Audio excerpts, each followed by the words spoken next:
Cybersecurity looks intimidating from the outside because people think it's about hacking fast, typing random commands, or breaking into systems.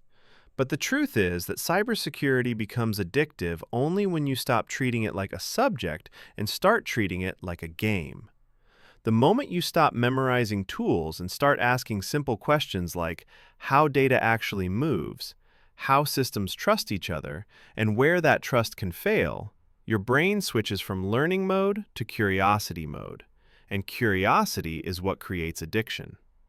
Instead of trying to learn everything at once, you focus on one small thing, like how a login works, and suddenly you realize that behind every password field there are assumptions, validations, and mistakes waiting to be explored. Each concept leads naturally to the next, because understanding networking makes web security easier. Web security makes authentication flaws obvious, and authentication flaws open the door to real-world vulnerabilities that exist right now, not in theory.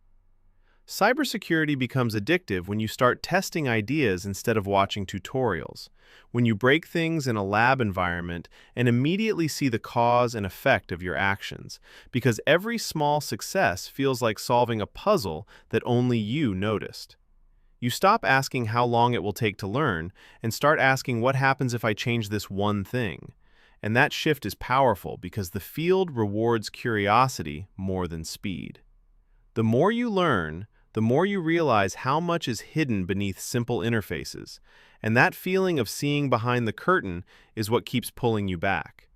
You don't need to grind endlessly or chase certificates at the start. You need momentum.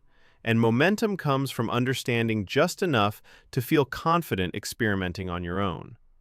Once cybersecurity stops being something you study and starts being something you explore, learning it stops feeling like work and starts feeling like an obsession. Because every system you touch becomes a question, every error becomes a clue, and every answer leads to another challenge that you genuinely want to solve.